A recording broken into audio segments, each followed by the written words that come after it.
And all of a sudden, that's where we can start spiraling down when, wow, when is the last time I took time to go meet a friend or have an hour to myself outside? Hi, friend. Welcome to Gather and Growth, a show created for passionate, growth-focused rural women like you. From mindset work and building strong habits to exploring the unique joys and challenges of living rural, this is a show to leave you feeling joyful, inspired, and a little less alone. Together, we're on a journey of reaching for the most confident, healthy, and authentic version of ourselves, and I'm forever grateful to have you by my side. Whether you're currently running on a back road, shuffling kids to town, hopping along for a tractor ride, or 3 loads deep into folding laundry, grab yourself a nice coffee and let's dive in.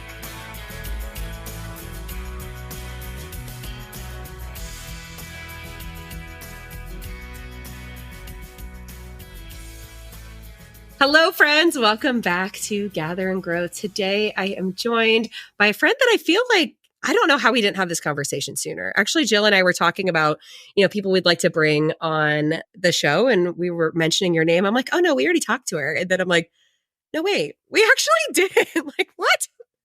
So you and I share so many similar passions and philosophies when it comes to the rural space and what personal and professional growth looks like in agriculture and beyond. So I am very excited for this conversation. I'm so excited to be here, Emily. Thanks for having me. Absolutely. And for someone just getting to know you for the very first time, Calli, would you give us a little context of who you are, where you are, and what brought you to today? I think whenever people say that, I try really hard to speak clearly. So hopefully I'm doing that because I always hear, wait, where's that accent from? So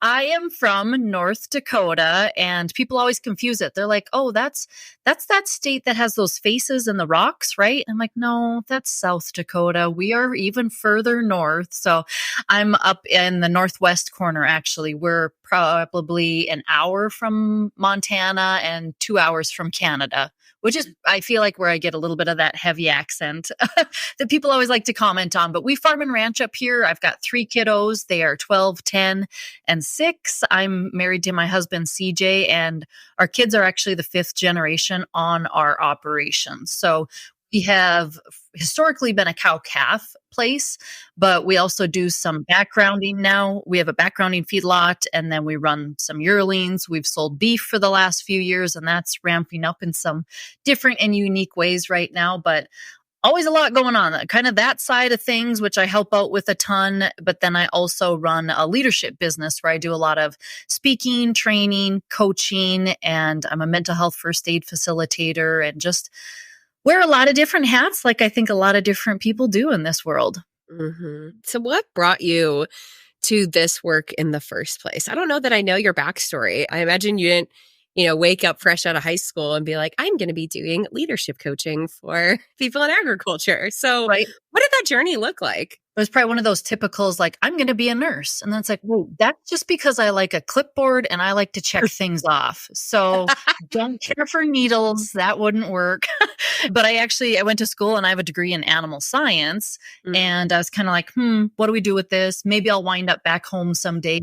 To be honest, I always wanted to work for like Cattlemen's Association or something. I love speaking. I love this industry and I've always been tied to it. But ironically, I ended up coming home right away after I graduated from college because CJ was my fiance at that time and he's from South Dakota and he saw the oil boom. Our world has changed up here. When I grew up here in Watford City, my town was about 1,500 people. Mm-hmm. So that's what I grew up in, did 4-H, FFA, all of those things. But when I left to college, this crazy oil boom hit and our town is now about 10,000 people. So it changed overnight. I mean, we have stoplights now, which we didn't have back in the day. We've got a couple fast food restaurants. And so there was a lot of opportunity here, which I think is why I came back, wasn't sure exactly what I wanted to do. I worked for Extension, which I'm sure a lot of your listeners have heard of, 4-H, community engagement. I was the agricultural extension agent. And so I got to do that for a few years. And the thing that really took me on the entrepreneurial path, I think, was, and there was probably a handful of people that don't know this nowadays, but I did Mary Kay. I was pretty high up in Mary Kay, actually. I had earned the free cars, the diamond rings, all those fun things, but I always... Was it Yes. pink? Did you get a pink car? No, I think a lot of Oh. people don't know. Fun fact, they have multiple levels.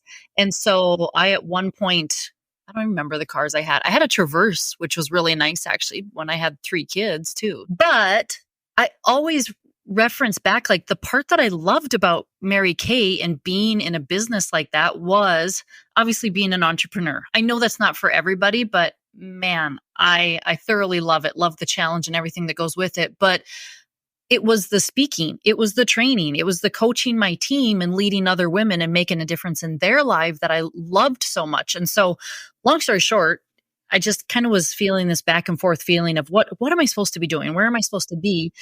And scrolling Facebook one night, and you know those sponsored ads that pop up? How creepy they are. But the ironic thing is, I had not even been Googling John Maxwell. And all of a sudden, this sponsored ad came up and it said, become a speaker, trainer, coach with the John Maxwell team. And I was like, what? He has a team?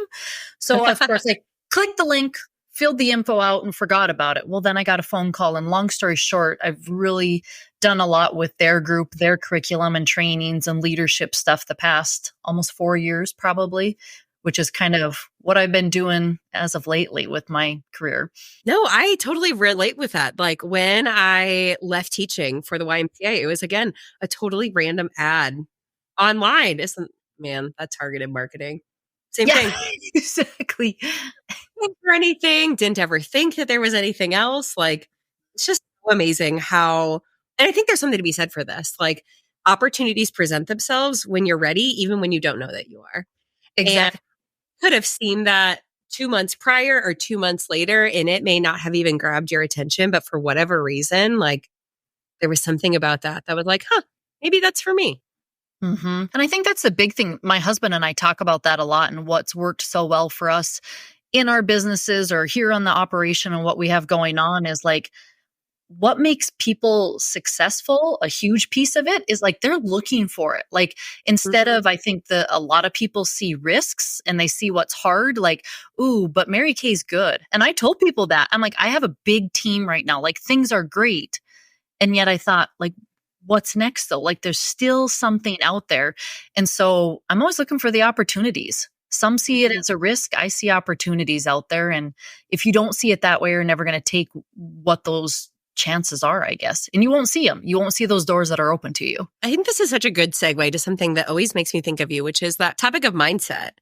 And 2 people could see the same opportunity or same post or whatever and look at it 2 different ways. So how does a person go about changing their mindset? And in this case, it's, risk versus opportunity. But I think this translates to so many different things. Yeah. I always tell people it's a practice. It takes time to be able to switch your mindset or even to see a different perspective.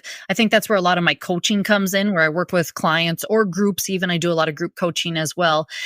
And the big part is, number one, people have to be willing, right? Because they'll always come and be like, oh, my brother, or oh, my mom and dad, or my boss, or whatever. And it's like, okay, but we can't change people. And I will always say that to them. Like, you can't always change people to be or do or work or act like you think they should. And so how am I going to choose to show up?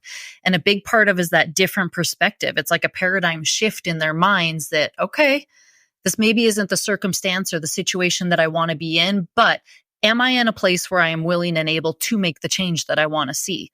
I mean, that's when somebody's they're coachable. Like, they're wanting to show up and do that work because they want things a little bit different in their life. So what does that work look like? Someone has that realization of, like, okay, I'm primed, I'm ready, I want to change my reality, whatever that looks like, whether it's health or finances or career or relationships or parenting. Like, what are some of those steps that people can take home with them from this conversation to begin shifting their mindset from where they are to where they want to be? Yeah. I always have people do what we call a brain dump. So in other words, they're listing all these thoughts out that they're having and stuff. And one of the things I work with my clients on, I have this coaching model where we work through it together. And it's just profound. It's crazy for people to recognize because we so often blame it on the circumstance, right? Well, my boss did this, or things showed up this way, or the weather is this, and I can't control these things. And so what am I going to do? How can I show up a little bit differently? So I have them do this brain dump where they list everything out that they're being challenged by. Typically, it's not good things, but they're listing it out. And then we recognize, okay, if we can't change the circumstance, how can we change the thought that we're having? And so looking at all the thoughts that people have written down, we're really thinking about, okay, is this helping me? Like, do I feel good when I have this thought? How is it serving me? What are the feelings that are coming up? What am I actually doing or not doing? And what kind of result is it actually producing? A good example that I can give kind of when it comes to thoughts, I often think of this one. For example, was it 3 years ago now? I can't keep track of time.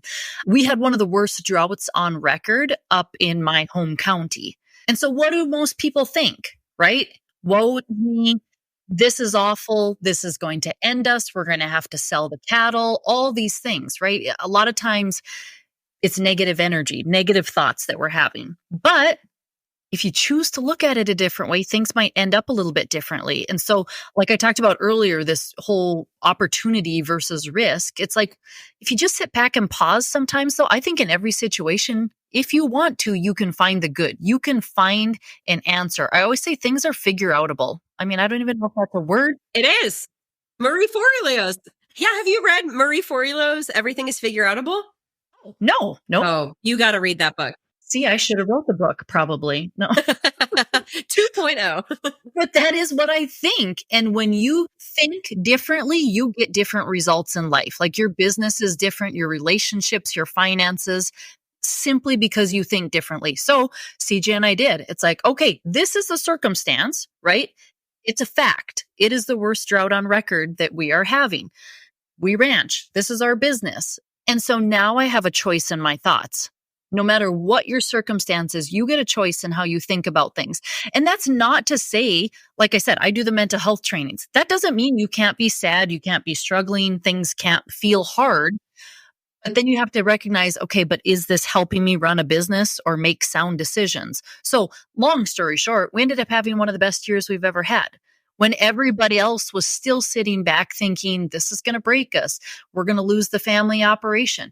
Because when you think differently, you have different actions, right? Maybe I'm seeking out the extension service. Maybe I'm partnering with my neighbors to think, hey, what are you guys doing? Can we combine? Can we work together to try and think of something that's going to work best for all of us? I mean, it's just, you come up with solutions when you think more positively and that you think there are opportunities. So that's just one example of anybody can come up with their own examples too. It's like, yeah, maybe I didn't approach that situation the best, and maybe things could have been different had I showed up a little bit differently to it. Absolutely. Well, it's like that self-fulfilling prophecy. Like if you think this is the worst, this is the worst, this is going to worse, like you're going to spiral downwards. I always say your brain looks for that evidence. Whatever Absolutely. thoughts you are sending it, your brain seeks it to prove that it's true. So, I mean, even if it's health, like I've always been overweight, or I've always struggled with my relationship with my dad, or I'll never be a successful entrepreneur. All day long, your brain will seek that evidence to find ways to prove that's true. Like, see, you just had a muffin. No wonder you can't lose weight. I mean, it just all day long. And it won't find the positives that are there. Right. Even though they're there, your brain is just so stuck on trying to believe that truth, that lie, really, that you've been feeding it. Yeah. And that's like so often when I teach on goals or habit change, it's think, write, talk, act as if whatever it is you're wanting to change is already true, because there is so much brain science behind this. But when you rewire your thought process, things do start to become true. And I love that you brought up like multiple things can be true at once. Like you can choose to look at things from like a positive perspective, to retrain your thoughts around it, and also acknowledge that it's hard and feel that sadness and that overwhelm. But ultimately, like we get to decide what we do with that. And I was just kind of smiling to myself as you were talking about this, because I feel like that is what we just went through with our flood. Is like, the fact is our house is full of water. Arguably like one of the hardest things we have gone through up until this point. But what are we going to do with it? Because at the end of the day, it's just another day. And this can either be like the most depressing, overwhelming, stressful, angry, frustrated time of our lives, or it's one foot in front of the other and this sucks, but here we go. And, not that I would wish that period of time upon anyone, but like we were fine. And like we have some really cool moments and memories from that season. And we learned some very incredible lessons as a family and came out better on the other side from it. And I think it was for me just so self-evident how years of committing to understanding my mindset and the way that we choose our thoughts and retraining just ourselves and the way we think about situations just paid off in the biggest way possible. I think that's when I pause and think about people though. And I don't want to say I feel bad.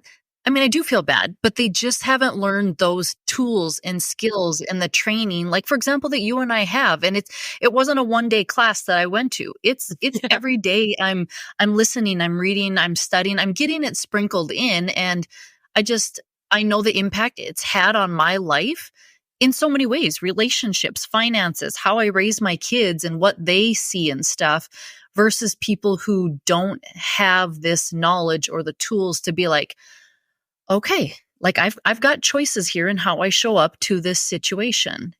And yep, it might be tough and it's going to be a journey, but hey, we're all still here. The house is still standing and we can do this. Mm-hmm. Absolutely. You mentioned this topic of mental health first aid, and I know that that is something that you facilitate. Can you tell us more about what that means and how we can even bring that back to our day-to-day lives right now? Yeah. So I was actually certified probably, I can't keep track, a couple years ago almost. And I always ask people, especially if I'm in front of a group or a crowd or something, how many of you have heard of first aid CPR? And most people, of course, they've heard of it. I would say 95% of people have taken it. I mean, I've been first aid certified for probably 3 different times. A lot of times work requires it, or one time in college even, I needed extra credits. So I took first aid CPR again, just for fun. But this is similar in the fact, but it's different because it's focused on mental health. So if you come up to a car accident, you know how to stop, have a conversation with them, help them, stop the bleed, call 911, whatever it might be. We can do those things. Although it doesn't make us a heart surgeon. We can't take it that far. We still have to get them to the professionals and get the help that they need. Same thing goes, but for mental health, it's really focusing on somebody's mind. What if they have a substance use problem? Maybe they've got anxiety, depression, they're struggling with an eating disorder, bipolar, whatever it might be. Taking this class, again, doesn't make you a doctor, but it helps you really recognize, okay, what are the signs and symptoms that maybe I should be looking for, and how can I help that person? Because there's still, sadly, it's been talked about a lot more, but there's so much stigma still. I mean, especially in the ag industry. And so what do we do? And I tell people when I teach this class, so it's a day-long training for you to get certified. And one of the stories I tell is about a friend who shortly after COVID, I ran into her at a big community event. And I asked her, I said, hey, how are you? And what does everybody say, Emily? Fine. How are you? Yeah, we always say that. Like that's the expected answer almost, right? And she looked at me just point blank and she shook her head and she said, I'm not well. And I just stood there, like I just froze and I thought, how can she not be well? What does she mean by that? I mean, she's got a great family. They farm and ranch. She's very involved in the community, just has it all together, right? And at that moment, like an awkward 5 seconds passed and somebody came up and started talking to all of us or whatever. And that was kind of the end of the story. Fast forward a couple months and I got a text from my mom and she said, did you know, we'll just say Susan, did you know Susan attempted suicide? And I think it was one of those moments where I'm like, is everybody this clueless? Like I had no idea what to say to her. And the fact that I didn't follow up is still, embarrassing to me to this day. She's still here. I've had many conversations with her. She's doing well and stuff, but it's that whole, I didn't know what to do. Like I didn't know what to say because I felt awkward. And when I look at it now and with the training that I've had, I think, how did she feel? I mean, for her to actually admit and say something to me that she was not doing well and I still didn't do anything. I mean, how do you think she was feeling? And so Mm-hmm. it's been eye-opening to me. We go through so many different things in the class. I always tell people a full day of mental health first aid training doesn't sound real thrilling. and, and especially if it's a company, sometimes companies have private trainings for their employees. You can tell people don't look real excited to be there in the morning. And I'm like, I know it's a full day mental health training. Doesn't sound exciting, but I will tell you, I've had like road department guys come up to me at noon halfway through and they're like, this is so much better than I thought it was going to be. Mm. And so it's fun. There's a lot of activities. People learn a ton. And I will tell you, the stories and feedback I've had from afterwards of just conversations that they've had or lives that have been changed. I always say, I think the world would be in a different place if everybody had this training. And I don't say that lightly. I think it should just be a basic class that everybody has because it makes such a difference, either for the people themselves or the people that they run into that need the help. Yeah. So how did you is that something that anyone can get certified in? What did that process look like? Yeah, you can look like and see if any are hosted nearby. I mean, for me to be a facilitator, I had to go through, an intense 3-day training and all of that stuff. But like any community can bring this to I've done public ones in different towns, where anybody can come. We've got healthcare workers, veterinarians, bankers, whoever can come to it, take the class, and they've got their certificate then, just like you would a first aid CPR training. Mm-hmm. You can do the same thing in this 1-day mental health first aid training. Is there any takeaways from that experience that you can share for someone who is interested and would maybe like to bring this to their community? But is there anything we can walk away with today to maybe be able to recognize some of those signs of the people in our life? Mm-hmm. I think the funny thing is, we know a lot of the signs and symptoms, right? We actually take time throughout the class to go through, for example, early signs and symptoms. So if somebody is struggling with something, what are those early signs and symptoms to look for? Maybe it's your friend isn't showing up to Bible study, or they're usually super on time and prompt, and now they're kind of late. Or if they're usually put together and they're not looking real put together, it's like, it might not be anything, right? Trust me, I've got my days too. But if those things go on for maybe an extended period of time, maybe we just say something to that person. So, for example, if you ask somebody how they're doing and they say, "Oh, I'm good, I'm fine, doing well." And if you just wait a second or two, and if you kind of look at them and say, "How are you really?" And silence can be such a good thing. We are so not used to it. We don't like it, but you give people a spare second. I've seen it happen a million times. You give them a second or two and just look at them, and they might just let it all out. I mean, they need to talk to somebody, and they got water in their house. How are you really? That had to be hard. Like that had to be challenging. And I know that's a lot on you right now. Or I know you lost your sister about a month ago. I mean, how are you? And in fact, that happened one time to me. Thank God. This is like a positive example of after my class. I ran into the grocery store. I don't know about you guys, but if I run into the grocery store, you see everybody and their dog. And I almost want to like put a hat and sunglasses on because I'm trying to be fast. And I see one of my neighbors is in there, and I'm shooting by her, and I'm like, "Hey, Karen, how's it going?" And thank God I pay attention. One of my favorite quotes from John Maxwell is "walk slowly through the crowd," because I like to run through the crowd. But when you slow down, you notice things, you notice people, you notice opportunities. And that day at the grocery store, one of my neighbors, who's usually very loud and outgoing and spunky, and she just kind of put her head down when I asked her. And I stopped that cart so fast, and I looked at her, and she said, "Oh, we're doing okay." And I looked at her, and I'm like, that is not like her. And it took me 2 seconds to remember she'd lost her sister just a few days earlier. Her sister had passed away. And you can bet I pulled my cart over, and we stood there and talked for 20 minutes about the funeral arrangements, the family, the stories, all of those things. And you feel better as a human when you understand mental health and like the things that you can do, even if they seem small. It's like, I can notice these things and I can suggest. I mean, if it gets to worsening signs and symptoms, if we're in a crisis, what can I do? Can I suggest, reaching out? Because there is help. And I think that's been part of the big stigma is that people can't get better. You can never get over this trauma or whatever it might be. And it's like, there's so many people that are out there willing to help you nowadays that recovery can be a possibility. Yeah. Which I think lends to such a bigger conversation, specifically in the areas that we live in and, the type of people who we work with is like that barrier to access to resources. And so, like, what direction do you guide people in if they are open to the idea of therapy or a coach or something like that? Mhm. Where do they begin? I think that's a big thing. There's that, oh man, is it a couple years ago that 988 hotline came out? It made national headlines. So I always tell people, picture it on your hand. Like if you were to call for a car accident, it'd be 911. But for mental health, you can dial or text 988. And I believe, don't quote me, because I know this is how it is in North Dakota. If I call or text to 988, it will send me to people in North Dakota to have a conversation with and talk with.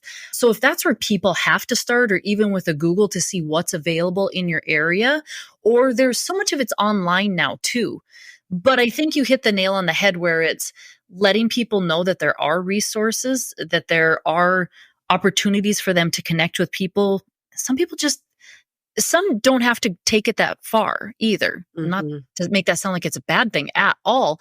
But to be honest, in our area, a lot of times people are isolated. They maybe don't see their neighbors for a while. They get to town once a week, once a month, depends on where you live. And they're maybe not as involved. It can be a generational thing too, what their thoughts are on, geez, what's this going to look like if everybody knows what I drive and they see me parked at the therapist office, right? Or I've got work to do. How am I going to get away? Who's going to feed the cows? Or if you're a female, who's going to take the kids? Like how embarrassing that I have to do this and that. And I'm just struggling. But I don't know. It's this badge of honor that we have that it's like, well, maybe I'll be better tomorrow or in a month. And it's, a lot of people don't get better on their own. And so what am I making it mean to not have conversation? And for some, like I was going to say, it's stop and have coffee with your neighbor. See how they're doing. Just visit. Community is a huge thing. And we see the research as of lately, of course, even more so because of COVID and what happens to people who don't have those connections. Maybe they don't have family around. Maybe they don't have friends. You can find it though. Right? A lot of that's the mindset of how can I plug myself in? What can I do? Even if it's online, things that both you and I offer, or if it's something in town, getting yourself accountable to show up to some things and have those conversations. Yeah, we were never, ever meant to do life alone. And, in the types of places that we live, it can be really easy to be isolated. And then you take that, especially when you're struggling and not knowing how to approach those conversations. And then you add on a busy season with farming and then kids in the mix. It's really easy to be alone. And I think one of the best things I've ever done for myself is put myself out there and find people who I can sit in a space with and realize like, I am so not alone. Like so many pieces of the things I've struggled with or of the human experience in general, I have come to realize are more universal than we like to give credit for, right? Exactly. And not to say that we don't have our own versions of the same things, but it can be so cathartic just to be in a conversation and recognize like, this is the hand that I'm dealt. These are the things that I'm dealing with. These are the insecurities or struggles or whatever.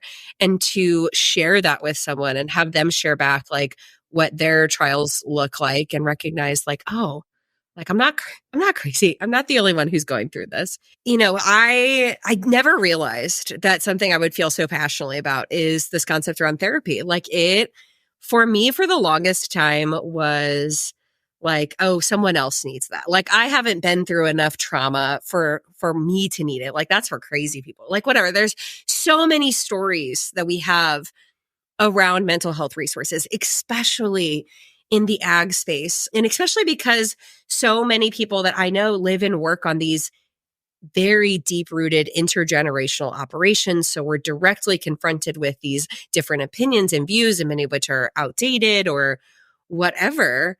But it has been something, once I gave myself permission to seek it out and do it, has been so life-giving. And I have talked about length on this podcast episode. If you are finding this for the first time, just scroll back a little bit. You'll hear me talk about it plenty. But, for someone, you brought up the example of like the mom who recognizes that she wants to do this, but like, what am I going to do with the kids? What are people going to think? Or I even think about, the guys I know who are working alongside their dads or their brothers or their uncles or their grandpas. And like, how do we begin to have those conversations around mental health, specifically in these family and multi-generational dynamics? Is it just a matter of like, oh, I have an appointment in town, don't ask me any questions? Or how do we start initiating these conversations within our own circles? You know what's funny? I think sometimes we make things a bigger deal than we have to, which just adds to the stigma. Right? So, I mean, I could say super simply right now, like, you just start. Just pull somebody aside and have that conversation and see where it goes. That doesn't mean that out in the barn with my husband and my dad and my brother, I'm going to be like, hey, what's wrong with you today? You look like you could use some help, right? Okay, that's not the way that we're going to solve it, but pulling somebody aside and maybe just having that conversation. I remember, so long story short, my brother and his wife have had some infertility struggles, and they have a surrogate, and their first baby will be coming here in July and stuff. And they kind of had a scary situation here a couple months ago, and it did not look good when somebody's pregnant and carrying your child, and it was super scary. And the next day, I was driving to town and I happened to meet my brother on the road. And I thought about it and I was like, oh my gosh, I haven't talked to him since yesterday's episode or whatever. And so I don't know about everybody else, but like I see my brother almost every day here on the ranch. But it's like we don't always get to talk even too, or sometimes we just in passing out on the roads. And so I called him, and I don't always do that, but I picked up the phone and I called him and I just said, hey, how are you? I'm guessing yesterday really sucked. And things were fine. We knew that at that point, but I still called him to see. And I thank God that I called him, because he said yesterday was probably one of the worst days of my life. And it's like, we get so busy, wrapped up in our own things. And I get it. Everybody's busy. Everybody's got something to be doing. But then I think sometimes, like, what's the point of life if we can't slow down to have conversations with our loved ones or somebody that we see is maybe struggling or having a hard time? And so, I mean, even in the suicide training portion of the mental health first aid, I mean, we really talk about bringing up the topic, as hard as it can be for those people who are struggling. For them, it's like a weight off their shoulders often for somebody to bring it up to them, because it's like somebody realizes how much I'm struggling, how much I'm having a hard time. But like I said, when you're talking with family, sometimes it can be as basic as like, hey, how are things going? Just see. And it can be that much more difficult. Trust me. I know, when it's your dad or it's a different generation or whatever. But sometimes if you just sit down and look like you're not in a hurry and that you're willing to have a talk, they might open up. Here's the other thing though, and I said this earlier, they may not talk. There's going to be people who say, I don't need help. I'm totally fine. I'm whatever. That is not your opportunity to get short with them, especially if it's a family member, because sometimes we do that and be like, clearly you need some help. You're struggling, right? Right. That's going to push them away even more, versus if I say, hey, that's okay. But if you ever do want to talk, or if things ever feel like they're kind of hard for you, just know I'd be happy to help or sit down and visit with you. Your tone, your facial expressions, your gestures will say a lot when you have that conversation. Well, and something you said earlier in the episode, like, we can't force anyone to change. And sometimes I do think we have to bravely lead by example and say, maybe it's starting with, I have an appointment in town today, or maybe it's, like, I heard on this podcast that this could be helpful, so I'm going to check it out, or I had a friend or whatever. And just, I think a question I generally get is like, how do you feel so confident in what you're doing that other people's opinions don't matter to you? And, to the point of flexing mindset, is it's a muscle. And so if you recognize that it's time to seek help or work with a coach or go to therapy or something like that, like, there's some element that has to be like, I know that this is best for me and not everyone's going to understand. And that has to be okay. And maybe that's maybe that's where you start in therapy. It's just like being okay and learning how to articulate with the people around you as to why you're seeking it in the first place. Yeah. I mean, think about it. It really goes back to the coaching model that I use is like, what are your thoughts about going to see a counselor or a therapist? Right? If I think, oh my gosh, that's bad. You have to really be struggling. That's embarrassing. That's whatever. You're not going to go. Like you're not going to make the choice to do that versus if I change my perspective and my thought and think, they're professionals. They are there to help. My friend went and she had outstanding results. Maybe I want to try it. I mean, you get to choose which of those thoughts you want to have. And I always tell people too, sometimes it can be figuring out what brings you joy in your life, what fills your cup. We actually spend quite a bit of time in the class going over like what's well-being for you. And for some, it's being in the garden. It's going for a walk and getting fresh air. It's grabbing coffee with a friend. And this is where we don't need to compare what Karen does and what Susan does. It's like, you got to figure you out. I mean, I probably talked about this yesterday at a training, which is why it's fresh in my mind. But if you don't know what's valuable or what's important to you, you're not going to know what fills your cup anymore because you're so busy trying to do it for everybody else. And all of a sudden, that's where we can start spiraling down when is the last time I took time to go meet a friend or have an hour to myself outside? And I will never forget one time a friend said that. Like we were talking about what having a great day, being successful looked like. And this was a few years back. And I was like, well, I checked this off and I spoke at this event and then I had a meeting here and I like did all these great things in my mind that day. And she's like, oh, wow. She's like, I had an incredible day too. I went and grabbed coffee with a friend. I had a massage. I went and read a book at home. And I was like, wow. I mean, talk about just how we get the opportunity to define what makes it a great day, what makes it successful. That is such a journey I have been on recently, is like breaking free from that expectation of what productivity and success needs to look like. And like, how do we build well-rounded lives that we love that aren't rooted in what this person thinks or needing to prove ourselves in any way? It's like, how lately I've really been on this journey of like defining what success means. And like, yes, I have some goals I know that I'm going to bring to fruition. I want to do meaningful work that I love. I want to do impactful things with my community. Like there's so many cool projects, but my worth and my definition of success is so different than it's ever been. Like I want to have mornings. I want to embrace the time with my family. I want to go on long walks. I don't want to drown in this like constant rat race of not being able to keep up with my to-do list. Like, what's that for nothing? I think this conversation comes up in agriculture and a lot of the conversations I've had too of like, we work so hard on our farming operations so that we can pass it on to the next generation. And if we're not careful, we work so hard that we don't even have a relationship with the next generation and they don't want to be a part of it. And I've really kind of brought that mindset back to myself is like, all of these external accomplishments don't mean anything if they don't feel good along the way. And what does it look like to do a little bit of everything that I love without like unrealistic expectations attached to it? No, I think that is so good because I still remember when I moved back here right after college. I mean, I was going to travel the world and do all these big things, but because CJ came back here, I was like, well, suppose I better come hang out with you. I still remember my mom asking me, and she said, are you sure you want to come back here? Because it can be challenging. It can be hard and stuff. But like you said, we take pride in that in agriculture of this being often a generational legacy to continue on. And there's multiple generations that can be working together. But how many families can actually say, this looks fun? Like, I want to come back here. Or is it just that it's embedded in our heads that this is what I have to do versus I can guarantee you ask my kids right now, they'd love to come back because it's enjoyable. We have fun. We work together. It doesn't have to be a 24/7. I can never get away, never take a vacation because we've changed that mindset. We've changed that thought that's been in the mind for forever.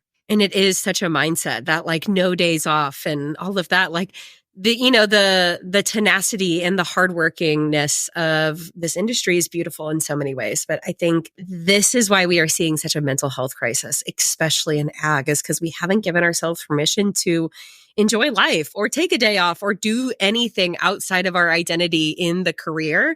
And that's a dangerous rabbit hole for any industry. I lost myself that in teaching. And but it's just been so normalized and celebrated.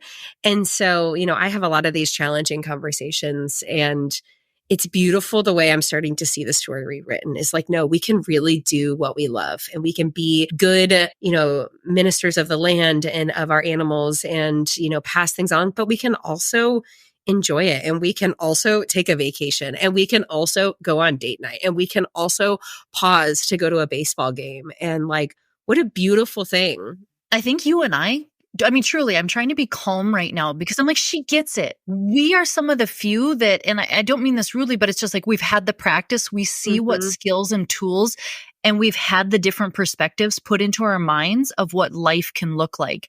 And when you have that, life truly does completely change. It doesn't change overnight.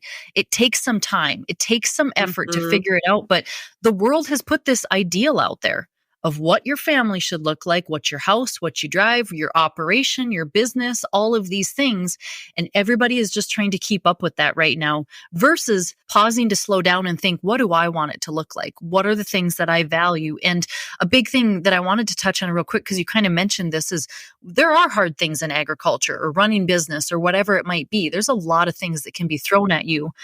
And I was at a conference one time and I heard like one of our statewide psychologists speaking. And I'm so fascinated by that stuff because I've learned what I've learned, but I'm not a therapist. I'm not a counselor. I always tell people that. I have a lot of certificates. I have a lot of training. I mean, I probably could be a PhD by now because of the vast amount of information I study.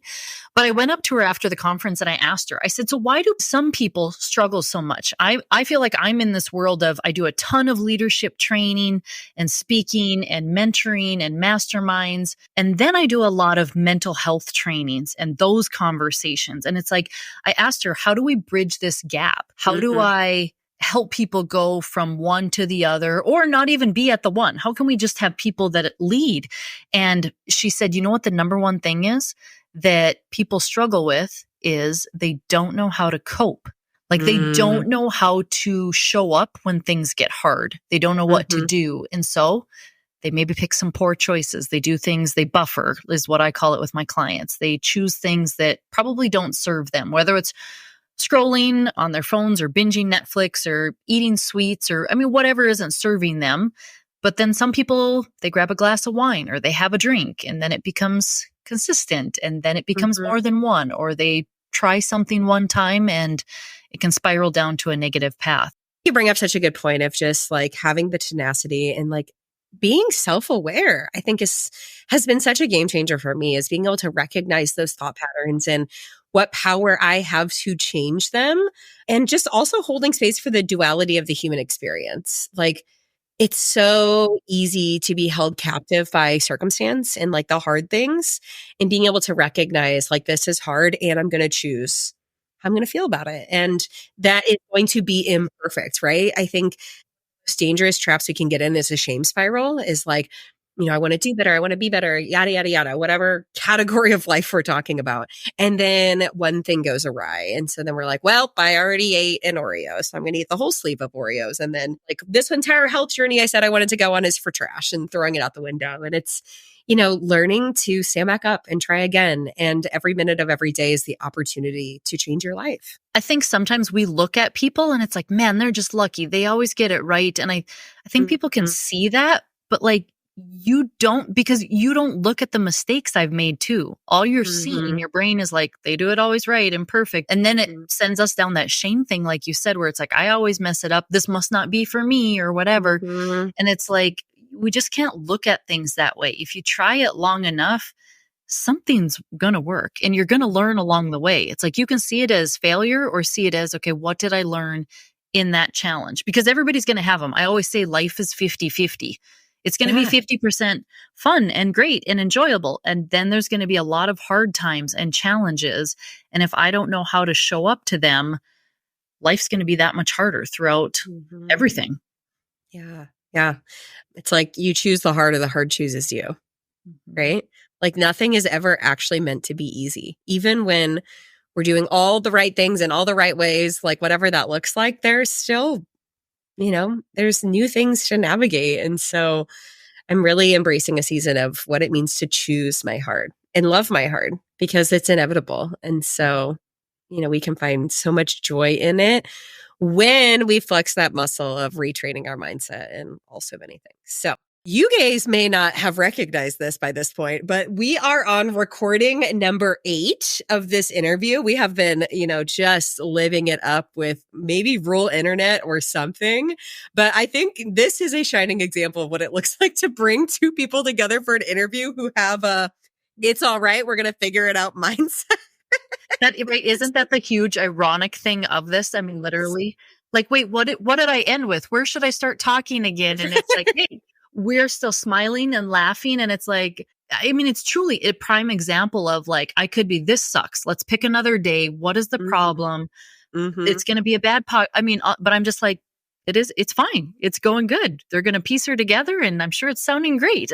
It's going to be great. I have full faith in our editing team, but we just have to smile and laugh along the way, which I think is just such a testament to where both of us are at with our mindsets.